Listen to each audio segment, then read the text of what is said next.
Hello दोस्त, सृजन classes bye Ranjan sir में आप लोग का हार्दिक स्वागत है। तो चलिए इनऑर्गेनिक केमिस्ट्री में जो हम फर्स्ट चैप्टर पढ़ रहे हैं उसी चैप्टर में टॉपिक को आगे बढ़ाते हैं। तो आपको बताइए, निष्कर्षण धातु का हम निष्कर्षण पढ़ रहे थे। तो धातु का निष्कर्षण 2 चरणों में संपन्न होती थी। पहला चरण था सांद्रित अयस्क को ऑक्साइड में बदलना और दूसरा चरण था ऑक्साइड अयस्क से धातु को प्राप्त करना। तो पहला चरण को हम पूरी तरह से आपको बता चुके हैं। दूसरा चरण को आइए दूसरे चरण पर हम विचार करते हैं। क्या है बाबू?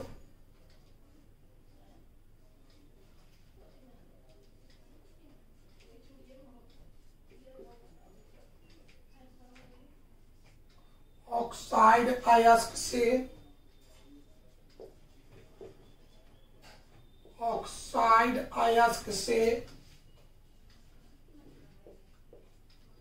धातु को प्राप्त करना। ऑक्साइड अयस्क से धातु को प्राप्त करना। हम ये भी बताए थे कि ऑक्साइड अयस्क से धातु को प्राप्त करने का 3 तरीका है। ऑक्साइड अयस्क से धातु को प्राप्त करने का 3 तरीका बताए थे। पहला कार्बन अवकरण विधि, दूसरा एल्युमिनियम अवकरण विधि, तीसरा स्वय अवकरण विधि। यानी ऑक्साइड अयस्क से धातु को प्राप्त करने का 3 तरीका है। पहला तरीका बोलो कार्बन अवकरण विधि, दूसरा एल्युमिनियम अवकरण विधि, तीसरा स्वय अवकरण विधि, जो हम आपको लिखा चुके हैं। तो आइए हम पहले विधि पर विचार करेंगे। पहला क्या है? कार्बन अवकरण विधि। कार्बन अवकरण विधि, चलिए देखिए, पहले ये हम लिखा चुके हैं दोस्त।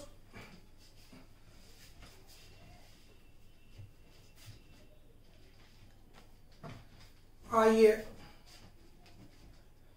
पहला कार्बन रिडक्शन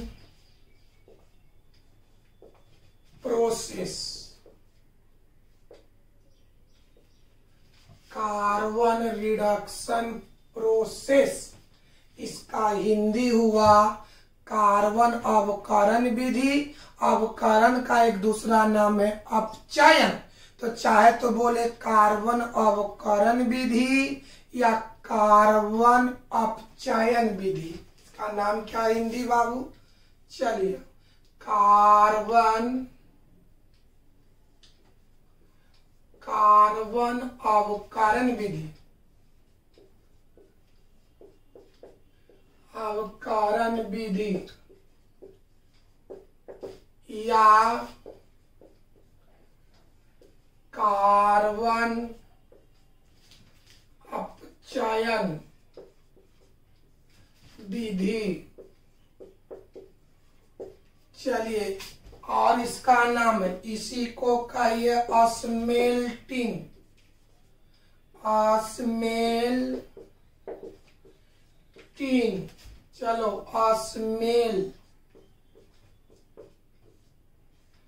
स्मेल्टिंग। इसको हिंदी में कहते परगलन। इतना नाम है। चाहे तो कार्बन अवकरण विधि या कार्बन अपचयन विधि या स्मेल्टिंग विधि या परगलन विधि, सब एक ही है। समझ में आ रहा बाबू? कार्बन अवकरण विधि या कार्बन अपचयन विधि या स्मेल्टिंग याद रखो या परगलन याद रखो। कोई दिक्कत है? तो अगर आपसे कोई पूछ दे कि परगलन क्या है, तो उसको आप जवाब दीजिएगा एक सेंटेंस में कि ऑक्साइड अयस्क से धातु प्राप्त करने का एक तरीका है। आपसे कोई पूछे कि स्मेल्टिंग या परगलन क्या है, तो उसका जवाब देना है कि स्मेल्टिंग या परगलन ऑक्साइड अयस्क से धातु को प्राप्त करने का एक तरीका है। हम आपको बताए होंगे बाबू कि ऑक्साइड अयस्क से धातु प्राप्त करने का मुख्य रूप से 3 तरीका है। पहला तरीका कार्बन अपकरण विधि, दूसरा एल्युमिनियम अपकरण विधि, तीसरा स्वयं अपकरण विधि। अब एक विधि का कई नाम है, चलिए पहला विधि पर विचार करते हैं। कार्बन अपकरण विधि कहो या कार्बन अपचयन विधि कहो या स्मेल्टिंग कहो या परगलन कहो, सब एक ही है। अब आइए तो बताओ, कोई बोलेगा कार्बन अपकरण विधि क्या है तो उसको समझाएगा कि कार्बन अपकरण विधि या कार्बन अपचयन विधि या परगलन या स्मेल्टिंग ऑक्साइड अयस्क से धातु प्राप्त करने का एक तरीका है, एक प्रोसेस है, एक मेथड है। अब आइए इस बातों पर गौर किया जाए, है ना बाबू। हमने क्या बोले, चला जाए तो अब समझा जाए स्मेल्टिंग क्या है, परगलन क्या है, कार्बन अपकरण विधि क्या है, कार्बन अपचयन विधि क्या, चारों में से कोई भी बढ़ रहे तो आप इसको इस्तेमाल कर सकते हैं। आइए मेरे भाई, तो हम अभी बताएं कि परगलन ऑक्साइड अयस्क से धातु प्राप्त करने का एक तरीका है। समझा जा मेरे भाई।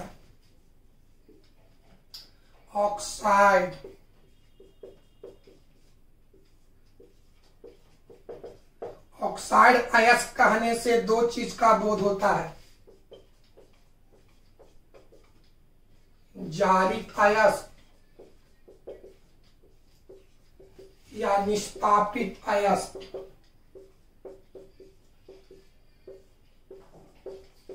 यहां से समझो, ऑक्साइड अयस्क कहने से जारित अयस्क या निष्पापित अयस्क का बोध होता है, यानी जारित अयस्क या निष्पापित अयस्क ऑक्साइड के रूप में होता है। तो अब बताओ, ऑक्साइड अयस्क कहने से 2 चीज का बोध होता है, जारित अयस्क या निष्पापित अयस्क। यानी ऑक्साइड अयस्क कहने से 2 चीज का बोध होता है, जारित अयस्क और निष्पापित अयस्क। ये दोनों अयस्क से धातु प्राप्त करने का जो विधि का उपयोग करते हैं उसी को परगलन कहिए या स्मेल्टिंग कहिए या कार्बन अपकरण विधि कहिए या कार्बन अपचयन विधि कहिए। बात को समझा जाए मेरे भाई, ऑक्साइड अयस्क से धातु प्राप्त करने का परगलन एक विधि है। तो बताओ, ऑक्साइड अयस्क कहने से कोची का बोध होता है, जारित अयस्क या निष्पापित अयस्क। यानी जारित अयस्क या निष्पापित अयस्क कहने से कोची का बोध हो गया, ऑक्साइड अयस्क। अब आइए, ऑक्साइड अयस्क से धातु को परगलन विधि से कैसे प्राप्त करते हैं। यहाँ पर समझो बाबू, कार्बन का कई रूप होता है। तो यहाँ पर कार्बन का कई रूप होता है, कोक, चारकोल, काजल। तो यहाँ पर कार्बन का रूप कोक होता है, तो जो कार्बन का संकेत होगा वही कोक का संकेत होगा। अब चलिए यहाँ पर बता बाबू, परगलन विधि से धातु को कैसे प्राप्त किया जाता है। तो सुना जाए बढ़िया से, कैसे कि परगलन विधि में क्या होता है कि ऑक्साइड अयस्क को, मतलब जारित अयस्क या निष्पापित अयस्क को, ऑक्साइड अयस्क कहने से जारित अयस्क या निष्पापित अयस्क। कोक का कई रूप होता है, तो यहाँ पर कार्बन का कई रूप होता है, लेकिन यहाँ विधि में कोक की चर्चा है। तो बता बाबू, कोक का वही संकेत होगा जो कार्बन का होगा। तो बता, यहाँ पर कोक का संकेत से होगा। अब आइए, परगलन विधि में होता है क्या चीज, सुनिएगा बढ़िया से।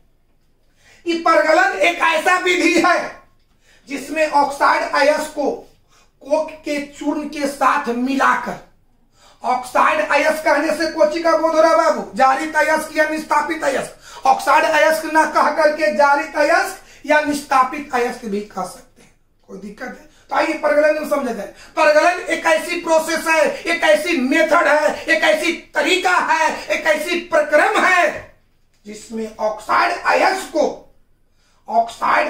को कोक के चूर्ण के साथ मिलाकर गर्म करने से धातु की प्राप्ति होती है। बड़े समझो, परगलन एक ऐसी विधि है जिसमें ऑक्साइड अयस्क को कोक के चूर्ण के साथ मिलाकर उच्च ताप तक गर्म करने से धातु की प्राप्ति होती है। तो यही विधि परगलन कहलाता है। एक बात समझा जाए, परगलन में बताओ, परगलन क्या है। तो ऑक्साइड अयस्क से धातु प्राप्त करने का, बढ़िया से समझो, परगलन क्या है, स्मेल्टिंग या परगलन क्या है। तो एक सेंटेंस में जवाब दे सकते हैं क्या स्मेल्टिंग या परगलन ऑक्साइड अयस्क से धातु प्राप्त करने का एक तरीका है। दूसरी पॉइंट, ऑक्साइड अयस्क कहने से जारित या निस्तापित अयस्क का बोध होता है। तीसरी पॉइंट, परगलन या स्मेल्टिंग को ही कार्बन अवकरण विधि या कार्बन अपचयन विधि कहते हैं। कार्बन का अनेक रूप होता है, लेकिन यहाँ पर कार्बन के कोक रूप की चर्चा होता है। तो कोक का वही संकेत होगा जो कार्बन का संकेत होगा, है ना मेरे भाई। तो अब आइए, यानी अब हमको यहाँ पर बताइए कि परगलन विधि में धातु प्राप्त करने के लिए कौन सी अवकारक को प्रयुक्त करते हैं। तो ऑब्जेक्टिव इंपोर्टेंट है। परगलन विधि, परगलन या स्मेल्टिंग विधि में, देखिए भाई परगलन का अंग्रेजी स्मेल्टिंग होता है, तो परगलन ना लिख करके हिंदी में से लिखा रहेगा स्मेल्टिंग। स्मेल्टिंग या परगलन विधि में धातु को प्राप्त करने के लिए कौन सी अवकारक पदार्थ को प्रयुक्त करते हैं। कोक यानी सी। ऑब्जेक्टिव याद हुआ, इंपोर्टेंट, ये भी आई है क्या चीज। स्मेल्टिंग या परगलन में धातु को प्राप्त करने के लिए कौन से अवकारक को प्रयुक्त करते हैं, तो कोक यानी सी। कोई दिक्कत है, कोई प्रॉब्लम? चलिए ऊपर सही है। परगलन या स्मेल्टिंग ऑक्साइड अयस्क से धातु प्राप्त करने का एक तरीका है। दूसरी पॉइंट, ऑक्साइड अयस्क कहने से जारित या निस्तापित अयस्क का बोध होता है। तीसरा बात, स्मेल्टिंग या परगलन विधि को कार्बन अवकरण विधि या कार्बन अपचयन विधि भी कहा जाता है। चौथी पॉइंट, स्मेल्टिंग या परगलन में धातु को प्राप्त करने के लिए कौन सी अवकारक को प्रयुक्त किया जाता है, तो आंसर होना चाहिए कोक यानी सी। अब आइए, अगर एग्जाम में आ जाए कि स्मेल्टिंग क्या है, परगलन क्या है, परगलन की व्याख्या करें, परगलन को अपने शब्दों में वर्णन करें, तो लिखेंगे क्या चीज कि वैसा विधि, वैसा प्रोसेस जिसमें ऑक्साइड अयस्क को कोक के चूर्ण के साथ मिलाकर उच्च ताप तक गर्म करने से धातु की प्राप्ति होती है। तो ऐसे प्रोसेस को, ऐसे विधि को परगलन या स्मेल्टिंग कहते हैं, जिसको कार्बन अवकरण विधि या कार्बन अपचयन विधि भी कहा जाता है। इस विधि से मुख्य रूप से कोची सुन लीजिए। एमएन माने मैग्नीज, एफी मतलब लोहा, जेडएन माने जिंक, एसएन माने टीन, पीबी मतलब लेड। पता, इन सभी धातुओं को परगलन विधि द्वारा प्राप्त किया जाता है। आपसे कोई पूछेगा कि बताओ बाबू, ऑक्साइड अयस्क से मैग्नीज को प्राप्त करने के लिए, ऑक्साइड अयस्क से मैग्नीज, लोहा, जिंक, टीन, लेड धातु को प्राप्त करने के लिए कौन सी विधि को अपनाते हैं, तो परगलन या स्मेल्टिंग। तो यानी परगलन या स्मेल्टिंग विधि द्वारा manganese, iron, zinc, tin, lead धातु को प्राप्त किया जाता है।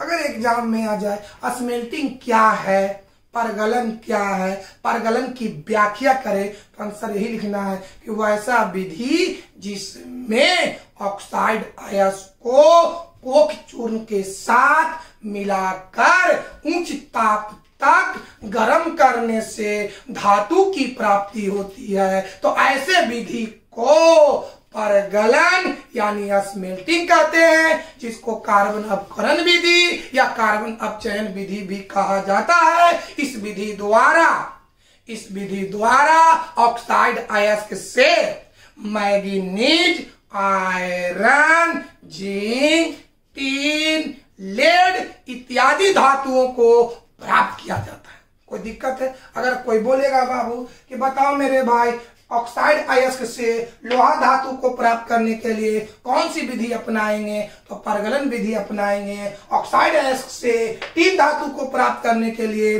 कौन सी विधि अपनाएंगे, तो परगलन विधि को अपनाएंगे। ऑक्साइड अयस्क से लेड धातु को प्राप्त करने के लिए कौन सी विधि को अपनाएंगे, तो परगलन विधि से अपनाएंगे। यानी हम कह सकते हैं कि परगलन विधि द्वारा मैग्नीज, आयरन, जिंक, टीन और लेड धातु को प्राप्त किया जाता है। एक बात और याद करें, स्मेल्टिंग या परगलन विधि में धातु को प्राप्त करने के लिए कौन सी अपकारक पदार्थ प्रयुक्त करते हैं? तो आंसर होना चाहिए कोक या सी।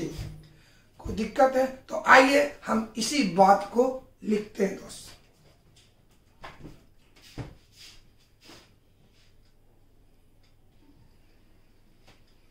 देखो बाबू, परगलन इसी को अंग्रेजी में कहते हैं स्मेल्टिंग, तो वह हिंदी में इसे लिखा रहेगा। आइए इसके बारे में लिखते हैं। वैसा विधि जिसमें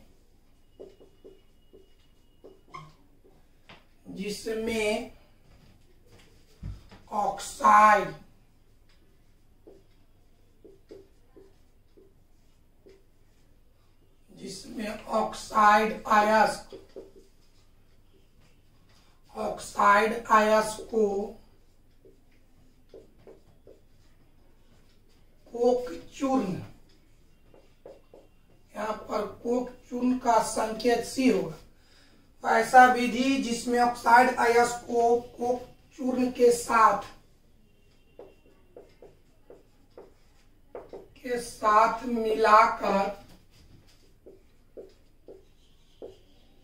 मिलाकर उच्च ताप तक गर्म करने से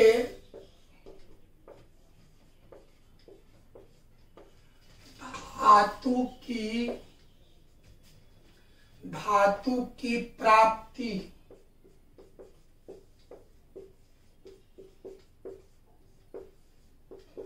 होती है, तो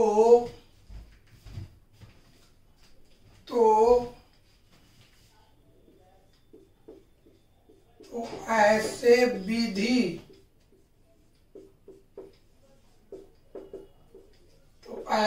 विधि को परगलन यानी स्मेल्टिंग, तो ऐसे विधि को परगलन यानी स्मेल्टिंग कहते हैं,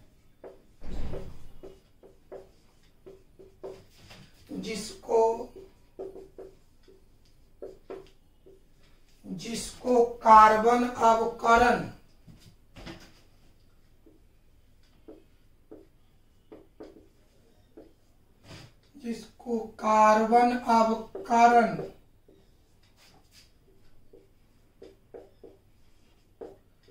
कार्बन अवकरण विधि या कार्बन अपचयन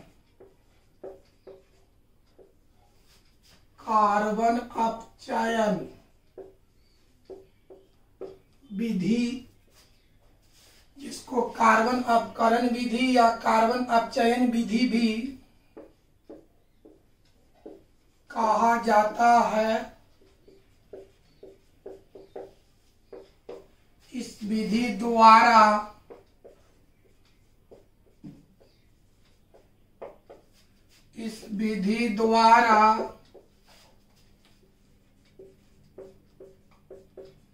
ऑक्साइड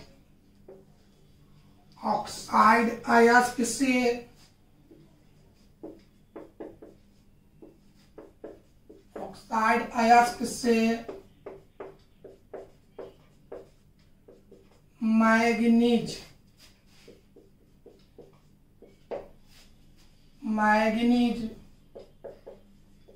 लोहा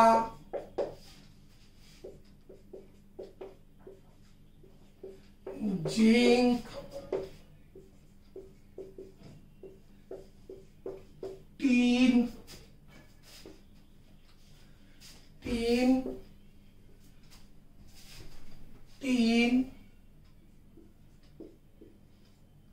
लेड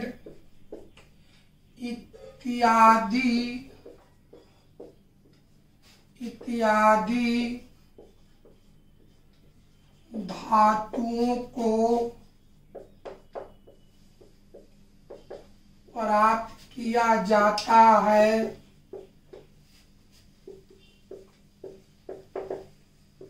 चलिए देखिए इसको बढ़िया से।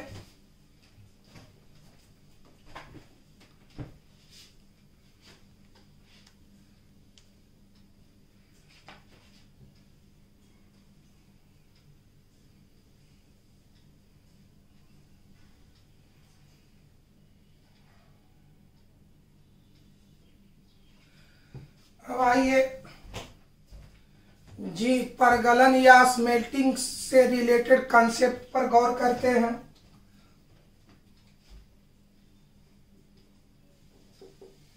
कॉन्सेप्ट पर गौर करते हैं। पहला, जिंक काइट।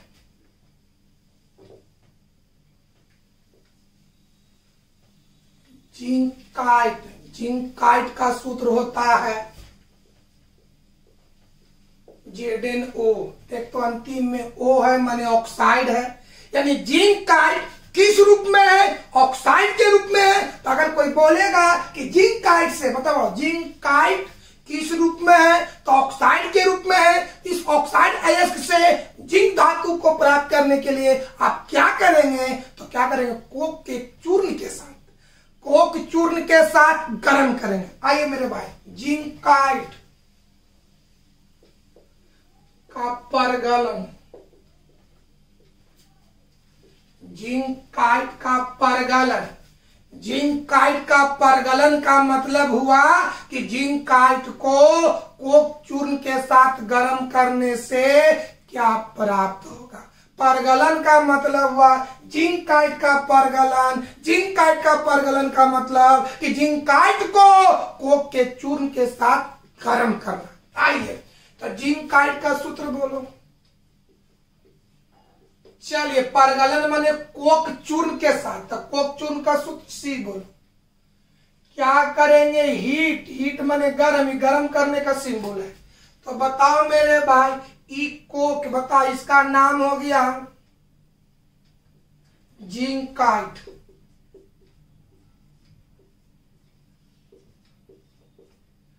जिंक काइट, इसका नाम हुआ कोक। कोक कहिए या कोक चूर्ण कहिए। अब आइए, जिंक काइट को कोक चूर्ण के साथ गर्म करेंगे। जिंक काइट को कोक चूर्ण का गर्म करना या जिंक काइट का परगलन करना, तब क्या होगा कि एक कोक ऑक्सीजन से रिएक्शन करके, एक कोक ऑक्सीजन से रिएक्शन करेगा तो बनाएगा CO गैस प्लस बच गया जिंक, यानी Zn हो गया बाबू। यानी क्या हुआ? भले बढ़िया सबको बताओ बाबू। जिंक काइट का परगलन करने से क्या प्राप्त होता है? तो जिंक धातु प्राप्त होता है। कौन सी गैस मुक्त होता है? CO गैस माने कार्बन मोनोऑक्साइड गैस। कोई दिक्कत है मेरे भाई? यहां से बहुत सी ऑब्जेक्टिव आएगा, पूछेगा कि जिंक काइट का परगलन करने से क्या प्राप्त होता है? तो जिंक धातु प्राप्त होता है। या पूछ सकते, बढ़िया से समझो मेरे भाई, बहुत क्वेश्चन पूछ सकता है यहाँ पर, है ना। जिंक काइट का, कोई बोलेगा जिंक काइट का परगलन करने से, जिंक काइट का परगलन करने से प्राप्त होता, तो क्या प्राप्त होता? जिंक धातु। या दूसरा ऑब्जेक्टिव पूछ सकता है कि जिंक काइट का परगलन करने से कौन सी गैस मुक्त होता है? तो CO गैस मुक्त होता है। या पूछेगा कि क्या होता है जब जिंक काइट को कोक चूर्ण के साथ गर्म किया जाता है? तो आपको ये पूरा रिएक्शन देना होगा। कोई दिक्कत है क्या? क्या होता है जब जिंक काइट को कोक चूर्ण के साथ गर्म किया जाता है? तो इसको पूरा आपको रिएक्शन देना होगा। या इस क्वेश्चन को दूसरे रूप में भी पूछ सकता है कि क्या होता है जब जिंक काइट को परगलन किया जाता है। पहले तो ऑब्जेक्टिव पूछेगा कि जिंक काइट का परगलन करने से प्राप्त होता, तो क्या प्राप्त होता? जिंक धातु। पहला ऑब्जेक्टिव, जिंक काइट का परगलन करने से प्राप्त होता है, तो आंसर होना चाहिए जिंक धातु। दूसरा ऑब्जेक्टिव, जिंक काइट का परगलन करने से कौन सी गैस मुक्त होता है? तो आंसर होना चाहिए CO गैस। 2 नंबर का क्वेश्चन, क्या होता है जब जिंक काइट को कोक चूर्ण के साथ गर्म किया जाता है? या इसी क्वेश्चन को दूसरा रूप में, क्या होता है जब, बराबर समझो, 2 नंबर का क्वेश्चन, क्या होता है जब जिंक काइट को कोक चूर्ण के साथ गर्म किया जाता है? या क्या होता है जब जिंक काइट को परगलन किया जाता है? तो उसका आंसर ये पूरा रिएक्शन होगा। समझ में आ गया? कोई दिक्कत? अब आगे बढ़ते हैं मेरे भाई, दूसरा देखा जाए। 3 स्टोन, 3 स्टोन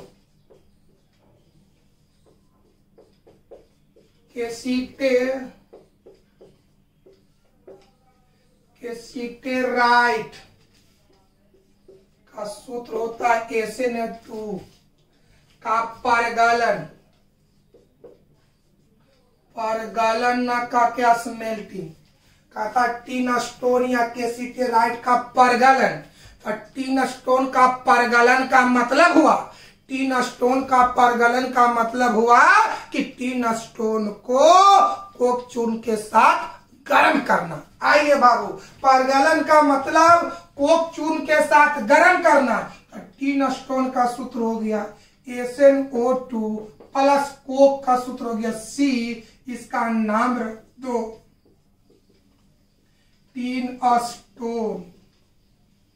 ये हो गया कोक चूर्ण या कोक भी कह सकते हैं।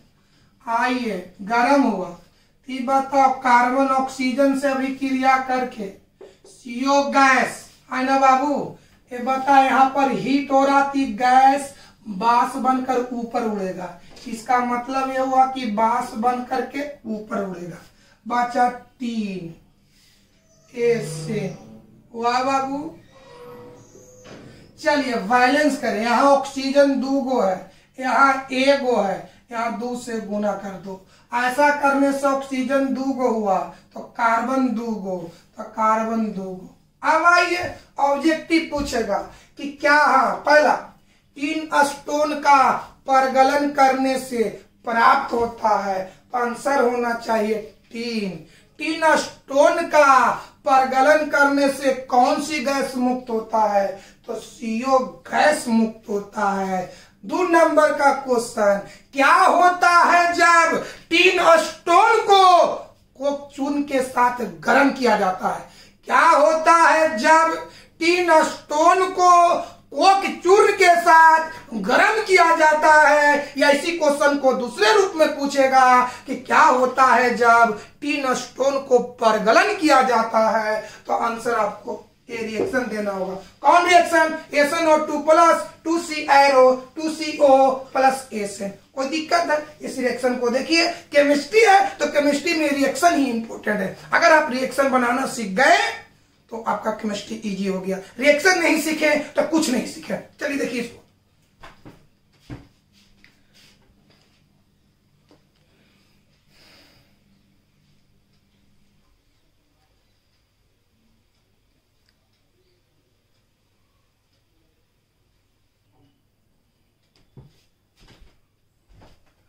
तीसरा देखिए बाबू,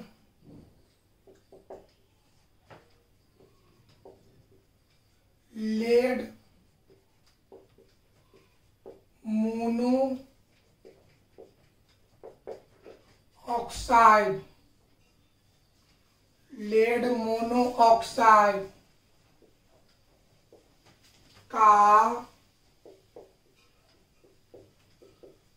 परगलन। लेड मोनोऑक्साइड का परगलन, इसका मतलब हुआ कि लेड ऑक्साइड को कोक चूर्ण के साथ गर्म करना। आइए सुनिए जब बढ़िया से, एकदम बढ़िया से सुनिए। पहला बात बउआ, हम ध्यान से समझिए। सुन मेरे भाई विद्यार्थी जी, क्या चीज कि लगा यहाँ समझो पहले बढ़िया से। पानी पी लेते हैं दोस्त।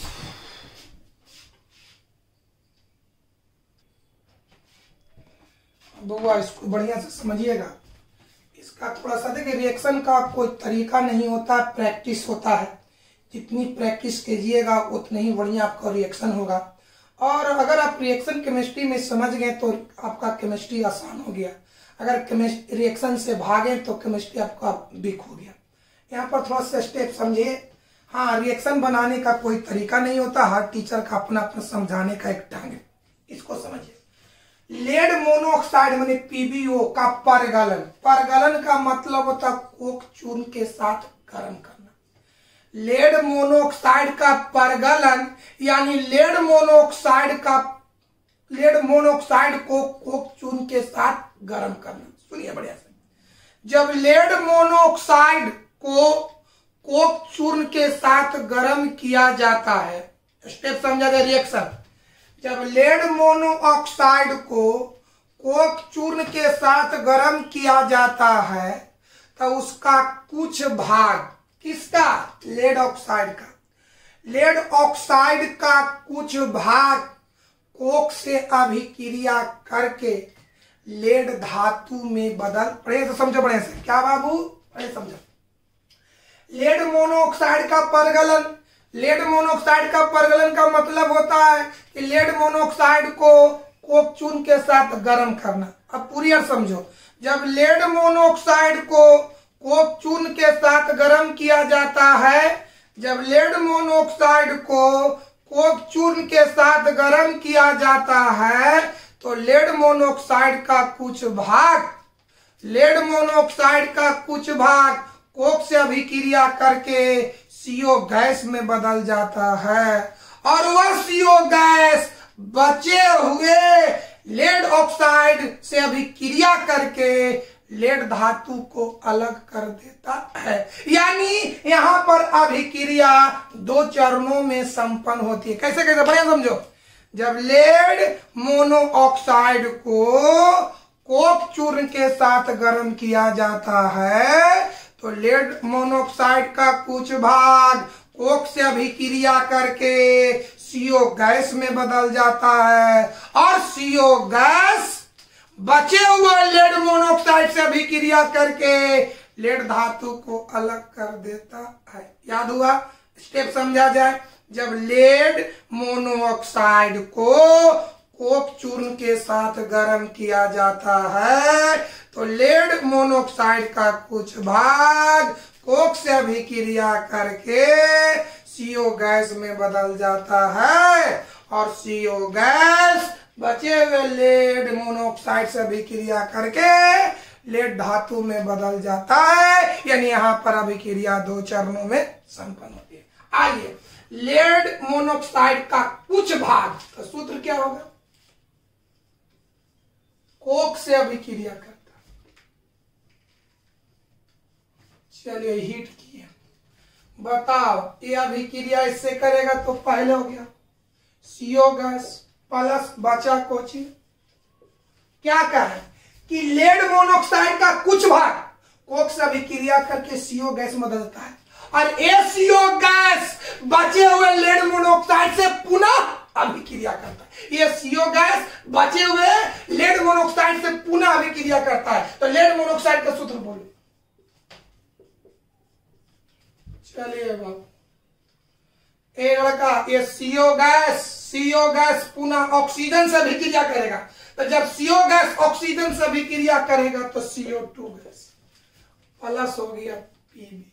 अब चलिए एक बात और समझो। अगर रिएक्शन एक से अधिक चरणों में संपन्न होती है, अगर रिएक्शन एक से अधिक चरणों में संपन्न होती है तब उसे जोड़ दिया जाता है। अब आइए बाबू, विद्यार्थी जी ऐड करने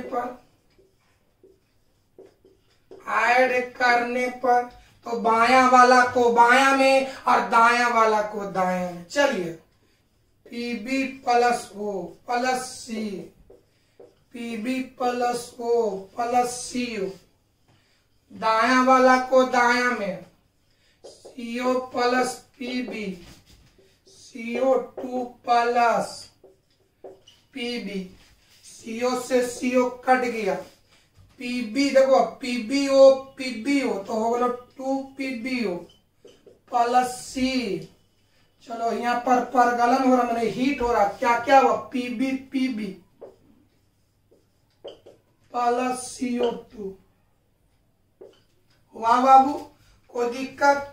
ये आपका हो गया लेड मोनोऑक्साइड, लेड मोनोऑक्साइड। ये तो समझ रहे हैं, कोक हुआ, ये लेड हुआ। अब बताओ, देखिए बाबू, अगर एग्जाम में आ जाए कि क्या होता है जब लेड मोनोऑक्साइड को कोक की चूर्ण के साथ गर्म किया जाता है, क्या होता है जब लेड मोनोऑक्साइड को कोक चूर्ण के साथ गर्म किया जाता है, या क्या होता है जब लेड मोनोऑक्साइड को परगलन किया जाता है? तो आंसर यहां से यहां देना होगा। अब ऑब्जेक्टिव समझा जाए। अगर कोई बोल दे कि लेड मोनोऑक्साइड का परगलन करने से प्राप्त होता है, लेड मोनोऑक्साइड का परगलन करने से प्राप्त होता है, तो लिखेंगे पीबी यानी लेड धातु। अगर पूछ दे ऑब्जेक्टिव कि लेड मोनोऑक्साइड का परगलन करने से, लेड मोनोऑक्साइड का परगलन करने से कौन कौन सी गैस प्राप्त होता है, तो CO और CO2। बढ़िया से समझो, लेड मोनोऑक्साइड का परगलन करने से कौन कौन सी गैस प्राप्त होता है, तो CO और CO2 गैस। अगर इस क्वेश्चन को उलट के पूछे कि लेड मोनोऑक्साइड का परगलन करने से कौन सी गैस प्राप्त होता, कौन कौन से बोल दे, कौन कौन से बोले, तो CO और CO2। कौन सी गैस प्राप्त होता था, खाली CO2। बढ़िया समझो, कौन कौन से लगा दे, ऐसे पूछ दे कि लेड मोनोऑक्साइड का परगलन करने से कौन कौन सी गैस प्राप्त होता है, तो आंसर CO और CO2 गैस। अगर यही पूछ दे कि लेड मोनोऑक्साइड का परगलन करने से कौन सी गैस प्राप्त होता है, कौन सी, तो खाली हो जाएगा CO2 गैस। कोई दिक्कत है? इसको कार्य बाबू।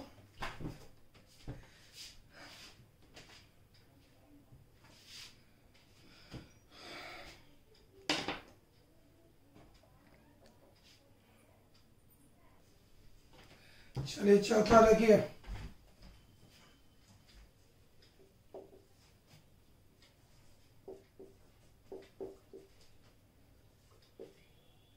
हेमेटाइट Fe2O3 का परगलन। हेमेटाइट का परगलन का मतलब होता है हेमेटाइट को कोक चूर्ण के साथ गर्म करना। हेमेटाइट का परगलन का मतलब कि हेमेटाइट को कोक के साथ गर्म करना। ये भी स्टेप दो तरह से है। जब हेमेटाइट अयस्क को कोक चूर्ण के साथ गर्म किया जाता है, तो हेमेटाइट अयस्क का कुछ भाग कोक से अभिक्रिया करके CO गैस में बदल जाता है, और CO गैस बचे हुए हेमेटाइट अयस्क से अभिक्रिया करके लोहा धातु में बदल जाता है। यानी ये भी दो चरण में संपन्न होती है। पहले आइए, Fe2O3 कोक से भी क्रिया किया, CO ऑक्सीजन से भी क्रिया किया, तो CO। आई बता, लोहा बच गया। बैलेंस करो मेरे भाई। सबसे पहले यहाँ ऑक्सीजन 3 गो है, यहाँ 1 गो है, 3 से गुना करें। ऐसा करने से कार्बन 3 गो, तो कार्बन 3, ऑक्सीजन 2 गो, ऑक्सीजन 2। अब आइए, ये CO गैस बचे हुए हेमेटाइट अयस्क से अभिक्रिया करता है। चलो बाबू, ये बताओ, ये CO गैस पुनः ऑक्सीजन से अभिक्रिया करेगा तो बनाएगा CO2 गैस प्लस लोहा। अब आइए बैलेंस कर किया जाए बाबू। सबसे पहले है ना, ऑक्सीजन गिनिए 3 गो, 3 गो आ 1 4 गो। बढ़िया से बताओ, 3 आ 1 4 कैसे होगा, पहले बताओ।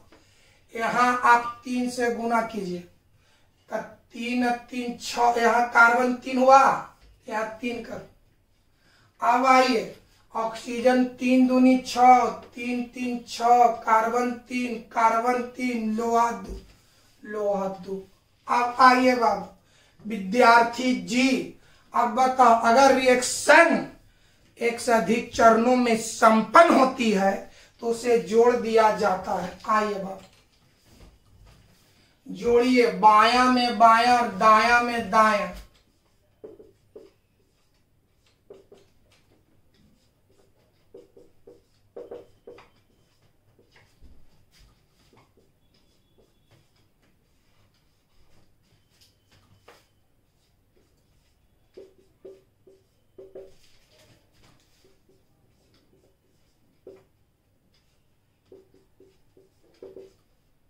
अब आइए, ई से ई कट गया, चलो एक का एक दूर, दुगो हुआ बाबू, 2a फिर 2o3 प्लस 3c एरो, 2 और 2 4, दुगो यहाँ दुगो यहाँ, प्लस आइए, ये आपका हो गया हेमेटाइट, ये हो गया कोक।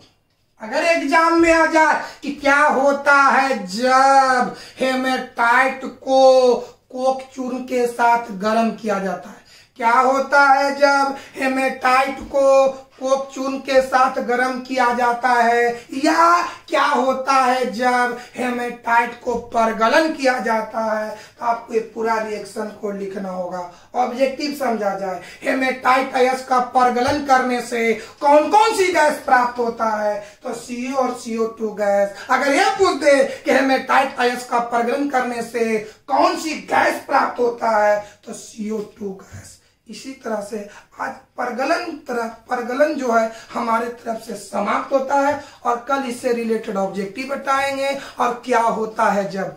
चलिए, तो आज की क्लास को यहीं पर समाप्त।